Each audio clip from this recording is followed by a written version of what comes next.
4. In February 1965, age 18. I live in a funny kind of silence. I have all my life. A kind of invisible bubble. On the streets I am quiet, and there is quiet all around, and no one gets through. Nothing, except for the wind sometimes bellowing in my head an awful noise of cold weeping. I don't look quiet, but I am quiet. People don't see much, so they don't see how still I am. I see the people talking, all the people of every kind, throwing words at everything, throwing words at each other, throwing words at time, sitting over coffee throwing words, peaceful or shouting, smiling or in pain, throwing words at anything they see, anything that walks up to them or anything that gets in their way or trying to be friendly, throwing words at someone who doesn't know them. I don't have words to throw back. When I feel something, no right words come, or no one would know what they mean. It would be like throwing a ball that could never be caught. They act like words are cheap and easy, as if they can just be replaced after they are used up, and as if they make things all right. If I am caught in a situation, so I have to, I say something. I say I am shy and I smile, but it's not true. I am not shy. I just don't have these great numbers of dozens of words. It's blank, empty, no words, no sound at all. A terrible nothing. I don't know things. I don't know where the people come from when the light starts coming through the sky. I don't know where the cars come from, always starting an hour after the first trash can is pushed over by boys running or cats looking for food. There's no one to ask if I knew how, but I can't think how. The people come out first, in drips, then great cascades of them. I don't know how they got there, inside, and how they got to stay there. I don't know where the cars come from, or where the people all get their coats, or where the bus drivers come from in the empty buses that cruise the streets before the people come out. If it's raining, suddenly people have different clothes to stay dry, but I don't know where they got them, or where you could go to get them, or how you would get the money, or how they knew it was going to rain if you couldn't see it in the sky or smell it in the air. I don't know how anything works, or how everyone knows the things they know, or why they all agree, for instance, on when to all come out of the buildings at once in a swarm, or how they all know what to say and when. They act like it's clear and simple, and they're sure. I don't have words, except my name, Andrea, which is the only word I have all the time, which my mama gave me, which I remember even if I can't remember anything else, because sometimes I forget everything that happened until now. Andrea is the name I had since being a child. In school we had to write our names on our papers, so maybe I remember it from that, doing it over and over day in, day out. And also my mother whispered it to me in my ear when she was loving me, when I was little. I remember it because it was so beautiful when she said it. I don't exactly remember it in my mind, more in my heart. It means manhood or courage, and it's from Europe, and she said she was damned for naming me it because you become what you were named for, and I wasn't the right kind of girl at all. But I think I could never be named anything else because the sounds of the words are exactly like me in my heart, a music in a sense, with my mother's voice singing it right into my heart.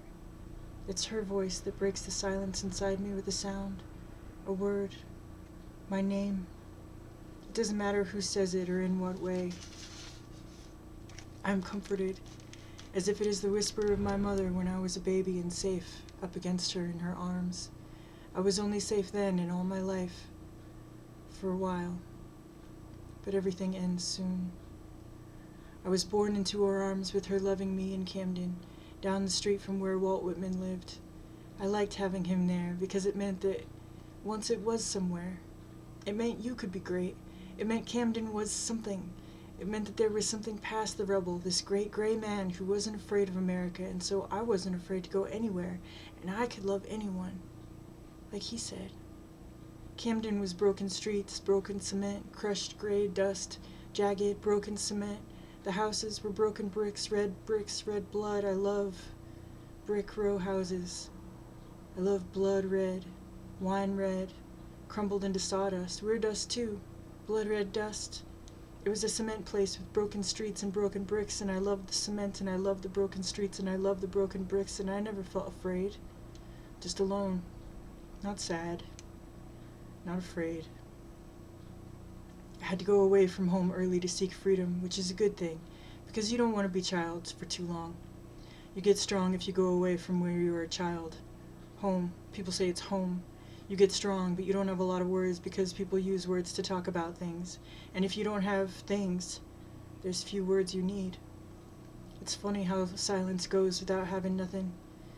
And you don't know you have nothing to say if you don't have things, and words don't mean much anyway because you really can't use them for anything if you have nothing. If you go away from home, you live without things. Things never mattered to me, and I never wanted them, but sometimes I wanted words. I read a lot to find words that were the right ones, and I loved the words I read, but they weren't exactly the ones. They were like them, but not them. I just moved along the streets, and I took what was coming, and often I didn't know what to call it. We were going to die soon, that was for sure. With the bomb coming, and there weren't words for that either. Even though people threw words at it. You could say you didn't want to die, and you didn't want them to wipe out the earth, but who could you say it to so it would matter? I don't like people throwing words at it when words couldn't touch it, when you couldn't even wrap your mind around it at all. When I thought about being safe, I could hear the word Andrea coming from my mother's lips when I was a baby, her mouth on me, because she loved me, and I was in her arms. But it ended soon. I played in the bricks and on the cement, in rubble, in garbage, in alleys, and I went from Camden to New York, and all the quiet was all around me, even more, as if I was sinking under it sometimes, and I thought, if your mama isn't here to say your name, there's nothing to listen to. If you try to say some words, it is likely people don't understand them anyway. I don't think people in houses understand anything about the word cold. I don't think they understand the word wet. I don't think you could explain cold to them, but if you did, other words would push it out of their minds in a minute. That's what they use words for, to bury things. People learn long words to show off, but you can't say what is cold so people understand. What use is more syllables? I never could explain anything. It was empty where the words go, but it was an emptiness that caused vertigo. I fought against it and tried to keep standing upright. I never knew what to call most things, but things I knew, cold or wet, didn't mean much. You could say you were cold, and people nodded or smiled. Cold. I tremble with fear when I hear it. They know what it means on the surface and how to use it in a sentence, but they don't know what it is, don't care, couldn't remember if you told them. They'd forget it in a minute. Cold. Or rape. You could never find out what it was from one of them, or say it to mean anything, or it could be anything. You could never say it so it was true. You could never say it so someone would help you, or make anything better, or even help you a little, or try to help you. You could never say it, not so it was anything. People laughed or said something dirty, or if you said someone did it, you were just a liar straight out, or it was you. Or if you said you were it, raped, were it, which you could never say, but if you said it, then they put shame on you and never looked at you again. I think so. And it was just an awful word anyway, some awful word. I don't know what it meant either, or what it was. Not really. Not like cold, but it was worse than cold, I knew that. It was being trapped in night, frozen, stuck in it. Not the nights people who live in houses sleep through, but the nights people who live on the streets stay awake through. Those nights, the long nights, with every second ticking like a time bomb and your heart hears it. It was night, the long night, and despair and being abandoned by all humankind, alone on an empty planet colder than cold, alive and frozen in despair, alone on earth with no one, no words and no one and nothing, cold to frozen but cursed by being alive, and nowhere near dead, stuck frozen in nowhere. No one with no words, alone in the vagabond's night, not the burglars in night, trapped alive in it, in despair abandoned, colder than cold, frozen alive right there, freeze flash forever and never let loose. The sun had died so the night and the cold would never end. God won't let you loose from it. You don't get to die. Instead, you have to stay alive and raped but it doesn't exist even though God made it to begin with, or it couldn't happen and he saw it too, but he is gone now and that is over and you're left there no matter where you go or how much time passes, even after you get old or how much you forget, even if you burn holes in your brain, you stay smashed right there like a fly spattered over a screen, swatted, but it doesn't exist, so you can't think about it because it isn't there and didn't happen and couldn't happen, and it's only an awful word, and it isn't even a word that anyone can say, and it isn't ever true. So you are spattered up against a night that will go on forever except nothing happened. It will go on forever and it isn't anything in any way at all. And it don't matter anyway. And I can't remember things anyway. All sorts of things get lost. I can't remember most of what happened to me from day to day. And I don't know names for it to say or who to say it to, and I live in a silence I carry that's bigger than my shadow or any dark falling over me. It's a heavy thing on my back and over my head, and it pours over me and down to the ground. Words aren't so easy anymore, and they never were, and it was a lie that they seemed so. Some time ago, they seemed easier, and there were more of them. I'm Andrea, but no one says my name so that I can hear it anymore. I go to jail against the Vietnam War. It's night there too, the long night, the sun is dead, the time bomb is ticking, your heart hears it, the vagabond's night, not the burglars. I'm arrested in February. It's cold. There's a driving wind, it slices you into pieces, it goes right through you and comes out the other side, it freezes your bones and your skin is a paper-thin ice, translucent. I'm against the war. I'm against war. I find it easier to do things than to say things. I'm losing the words I had about peace. The Peace Boys have all the words. The Peace Boys take all the words and use them. They can say them. I can't think of the ones for myself. They don't mean what they say. Words are trash to them. It's hollow what they say, but the words belong to them. In January, I sat in court and saw Jay sent away for 5 years to a federal prison. He wouldn't go to Vietnam. I sat there and I watched, and there was nothing to say. The Peace Boys talked words, but the words were trash. When the time came, Jay stood there, a hulking 6-foot black man, and I know he wanted to cry. And the feds took him out and he was gone. For 5 years. The Peace Boys were white. He was afraid and the Peace Boys were exuberant.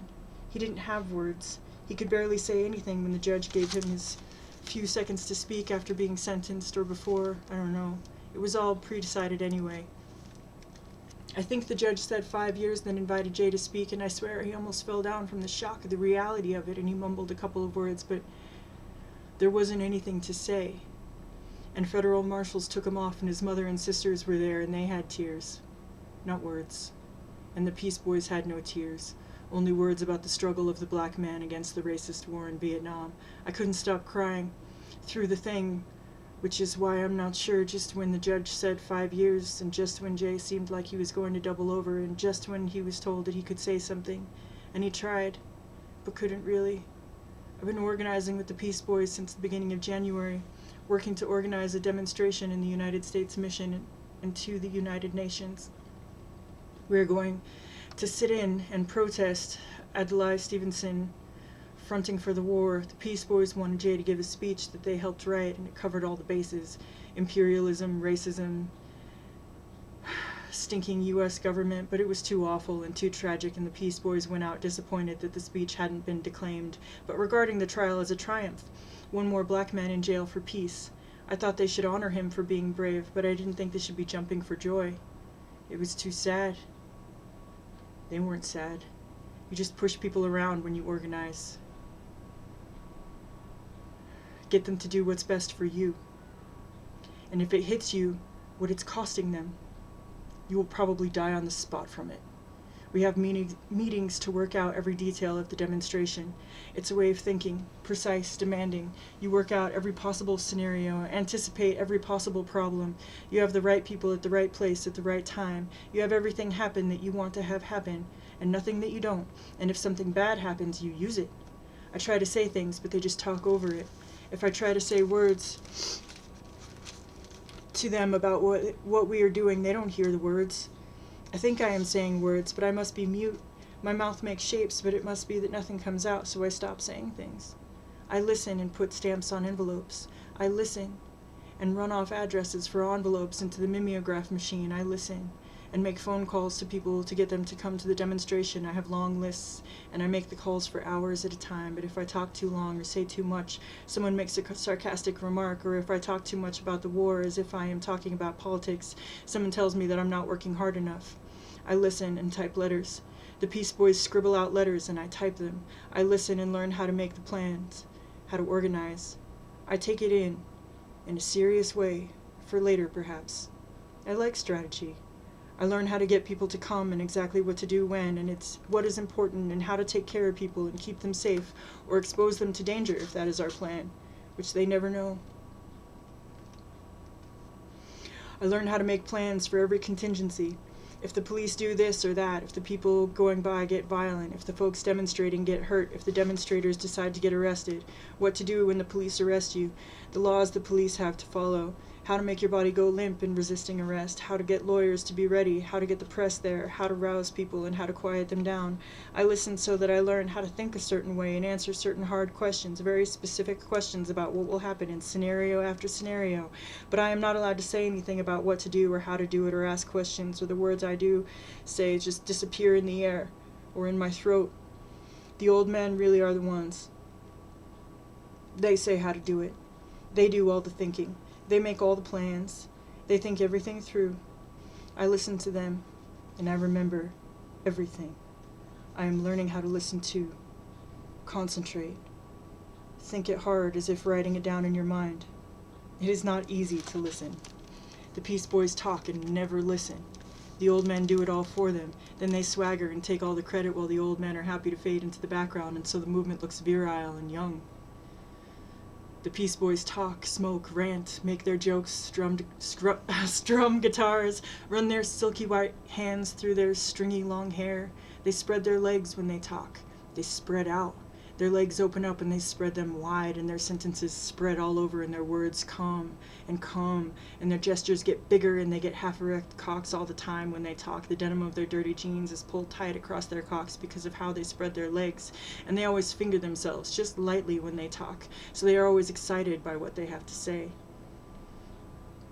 Somehow they are always half-reclining, on chairs, on desks, on tables, against walls, or stacks of boxes, legs spread out so they can talk, touching themselves with the tips of their fingers or the palms of their spread hands, giggling, smoking. They think they are Shay. I live in a half-dozen places. On the Collective, on Avenue B, on floor. I don't fight for the bed anymore. In a living room in Brooklyn with a brother and a sister, the brother sleeps in the same room and stares and breathes heavy, and I barely dare to breathe. They are pacifists and leave the door to their ground floor apartment open all the time out of love for their fellow man, but a mongrel bulldog terrier will kill anyone who comes through. This is the Brooklyn of elevated subways where you walk down dark, steep flights of stairs to streets of knives and broken bottles. An open door is a merciless act of love. In an apartment in Spanish Harlem, big, old, a beautiful labyrinth, with 3 men, but I only sleep with 2. One's a sailor, and when he isn't there, I get the single bed in his room to myself. Some nights I'm in one bed half the night, then in the other bed. Some nights between places I stay with different men I don't know, or sometimes a woman, not a peace woman, but someone from the streets who has a hole in the wall to disappear into, someone hard and tough, and she's seen it all, and she's got a mattress covered with old garbage, paper garbage, nothing filthy, and old newspapers, and I lay under her. A pretty girl up against her dry skin and bones that feel like they're broke. Her calluses, her scars, bad teeth, but her eyes are brilliant. Savage and brilliant. And her sex is ferocious and rough, a little mean. I find such a woman, older than me, and I'm the ingenue, and I'm the tough girl with the future. Some nights between places I stay in a hallway in a building with an open door.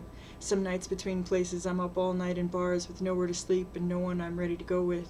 Something warns me off or I just don't want to. And at 2 or 4 when the bars close I find a doorway and I wait or walk and wait. It's cold. A lethal cold. So usually I walk. A slow, purposeful walk with my shoulders hunched over so no one will see I'm young and have nowhere to go. The jail was dirty, dark, foul. I wasn't allowed to make plans or write the leaflets or draft the letters or decide anything, but they let me pick it because they needed numbers. And it was just being a foot soldier, and they let me sit in because it was bodies, and they let me get arrested because it was numbers for the press. But once we were arrested, the women disappeared inside the prison. We were swallowed up in it. It wasn't as if anyone was missing them. They were all over the men, to get them out, to keep track of them, to make sure they were okay. The heroes of the revolution incarnate had to be taken care of. The real men were going to real jail in a real historical struggle. It was real revolution. The nothing ones walked off a cliff and melted into thin air. I didn't mind being used, but I didn't expect to disappear into a darkness resembling hell by any measure, left there to rot by my brothers, the heroes of the revolution. They got the men out. They left us in. Rape, they said. We had to get them out as a priority. Rape, they said. In jail, men get raped, they said. No jokes, no laughs, no Nazis. Rape. We can't have the heroes of the revolution raped. And then them that's raped ain't heroes of the revolution. But there were no words for that. The women had honor. We stood up to the police. We didn't post bail. We went on a hunger strike. We didn't cooperate on any level at any time. The pacifists just cut us loose so we would go under. No air from the surface, no lawyers, no word, no solace, no counsel, no help. But we didn't give in. We didn't shake and we didn't scream and we didn't try to die, banging our heads against concrete walls until they were smashed. We were locked in a special hell for girls. Girls you could do anything to. Girls who were exiled into a night so long and lonely it might last forever. A hell they made for those who don't exist. Ladies, they kept calling us. Ladies. Ladies do this. Ladies do that. Ladies come here. Ladies go there. We had been in the cold all day. We picketed from real early, maybe 8 in the morning all through the afternoon, and it was almost 5 in the evening before Aldous Stevenson came. About 3 or 4, we blocked the doors by sitting down, so then we couldn't even keep warm by walking around. We had sat there, waiting for the police to arrest us, but they wouldn't. They knew the cold was bad. Finally, they said they'd arrest us if we blocked a side door, the one final door that provided access to the building. Then we saw Aldous Stevenson go in, and we got mad because he didn't give a fuck about us. And then we blocked the final door, and then the police arrested us. Some people went limp and their bodies were dragged over cement to the police vans, and some people got up and walked, and you could hear the bones of the people who were dragged cracking on the cement, and you wondered if their bones had split down the middle. Then we went to the precinct, and the police made out reports. Then the men were taken to the city jail for men, the Tombs, a place of brutality, pestilence, and rape. They said rape. And we went to the women's jail. No one said rape. It was way late after midnight when we got there. We got out of the van in closed courtyard, and it was cold and dark, and we walked through a door into hell. Some nightmare some monster dreamed up. Hell was a building with a door, and you walked through the door. But the men got out the next day on their own recognizance because the pacifists hurried to get them lawyers and hearings, spent the whole day working on it. A Friday, dawn to dusk, and the women didn't get out because the pacifists didn't have time. They had to get the heroes of the revolution out before someone started sticking things up them. They just left us. Then it was a weekend and a national holiday, and the jail wasn't doing any nasty business like letting people who don't exist and don't matter loose. We were nothing to them, and they left us to rot or be hurt because it was a torture place and they knew it. But they didn't tell us, and they left us. The women who don't exist. Women who didn't exist got to stay solidly in hell, and no one said rape. In jail they kept sticking things up us all the time, but no one said rape. There is no such word with any meaning that I have ever heard applied. No one minds, including pacifists. One woman had been a call girl, though we didn't know it then, and she was dressed real fine, so the women in the jail spit on her. One woman was a student, and some inmates held her down, and some climbed on her, and some put their hands up her, and later the newspaper said it was rape because lesbians did it. So it was rape if lesbians piled on you. And lesbian was a bad word, not rape. It was bad because lesbians did it, like Nazis. And it wasn't anything like I knew, being around girls and how we were. Later the newspaper said this women's jail was known as a hellhole torture place, and there was a long history of women beat up and burned and assaulted for decades. But the pacifists let us stay there. Didn't bother them. there was a woman killed there by torture. There were women hurt each and every day, and the newspapers couldn't think of enough bad names to say how evil the place was and how full of cruelty, and it was known. But the pacifists let us stay there. Didn't bother them, because if you got tortured, and they don't hear the screams any more than if you talk in a meeting, and you could be pulled into pieces in front of them and they'd go on as if you wasn't there, and you weren't there. Not for them. Truly, you were nothing. So they weren't worrying about you when you were well hidden somewhere designed to hide you, and they weren't all overwrought just because someone might... I don't know what to call what they did to me, but I never said it was rape. I never did, and no one did, ever. I don't know what they did, or why they did it, except I knew how afraid I was when I didn't stop bleeding. And I wouldn't have ever said rape, not ever, and I didn't, not ever. The Peace Boys told me I was bourgeois, like I was too spoiled to take it. The pacifists thought if it was bad for the prison in the newspapers, it was good, but even after the pacifists didn't say, see, these girls hate war. Even these silly girls hate the war. Even the girl who's stupid enough to type our letters and bring us coffee hates the war. Even these dumb girls who walk through the door into hell hate the war. Even these silly cunts we left in a torture pit knowing full well they'd be hurt. But so what? Hate the war. They're too stupid to hate us. But they hate the war. So stop the war, because these dregs, these nothings, these no ones, these pieces we sent in to be felt up and torn up hate the war. The Peace Boys laughed at me when they found out I was hurt. It was funny. How some bourgeois cunt couldn't take it. They laughed and they spread their legs and they fingered themselves. I wasn't the one who told them. I never told them. I couldn't speak anymore at all. I was dumb or mute or however you say it. I didn't have words and I wouldn't say anything for any reason to anyone because I was too hurt and too alone. I got out of jail after 4 days and I walked on the streets for some days and I said nothing to no one until this non-violence woman came and found me and made me say what happened. She was a tough cookie in her own way, which was only half a pose. She cornered me, and she wouldn't let me go until I said what happened. Some words came out, and then all the ones I had, but I didn't know how to say things, like speculum, which I had never seen, so I tried to say what happened, thing by thing, describing because I didn't know what to call things, sometimes even with my hands, showing her what I meant, and when it was over, she seemed to understand. The call girl got a jail sentence because the judge said she had a history of prostitution.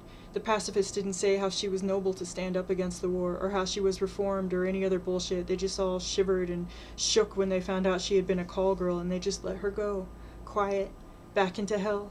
30 days in hell for trying to stop a nasty war, and the pacifists didn't want to claim her after that. They didn't help her after that. And they didn't want her in demonstrations after that. They let me drift, a mute in the streets, just a bourgeois piece of shit who couldn't take it except for the peace woman. She seemed to understand everything, and she seemed to believe me, even though I had never heard of any such thing happening before, and it didn't seem possible to me that it had happened at all.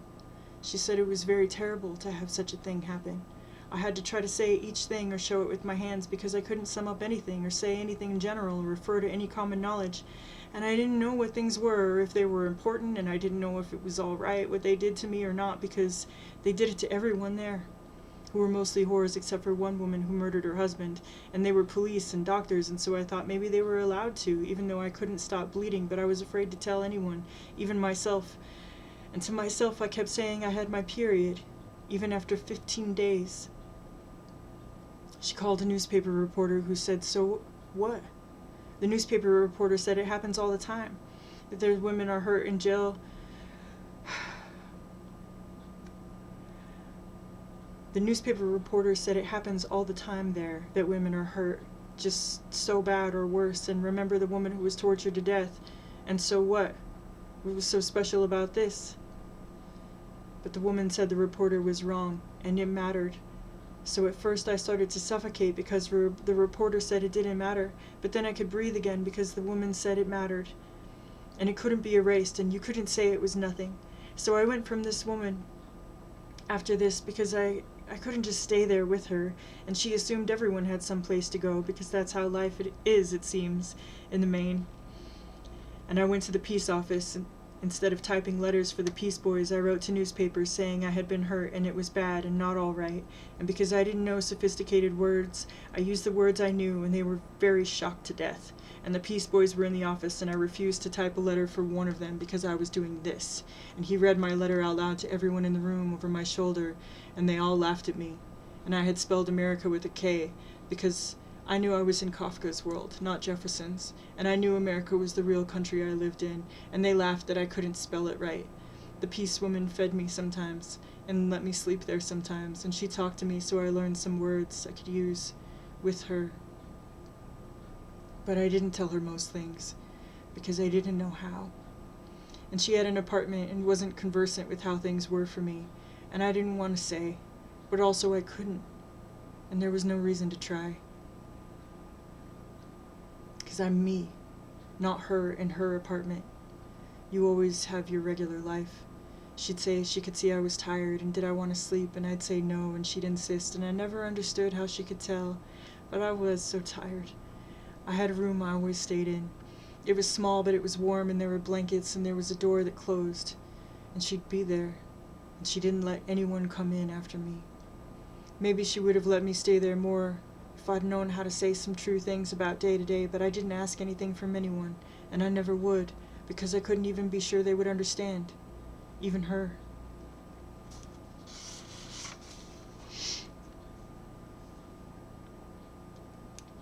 I tried to cry, and I tried to pray, and I couldn't cry, and I couldn't pray.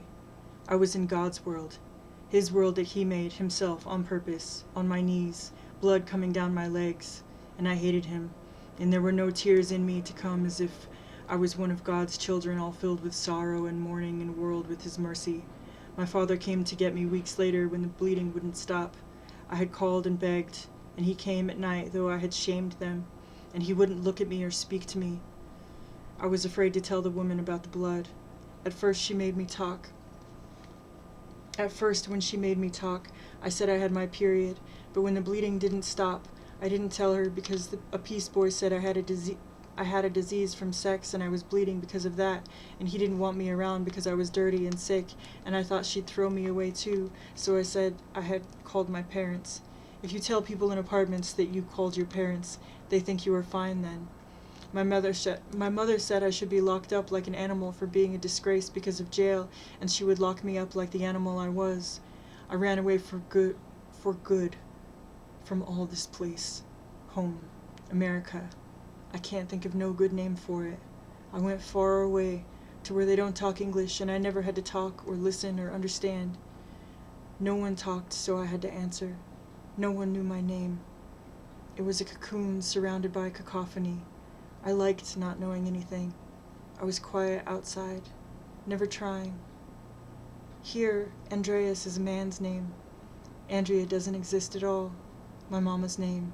Not at all. Not one bit. It is monstrous to betray your child, bitch.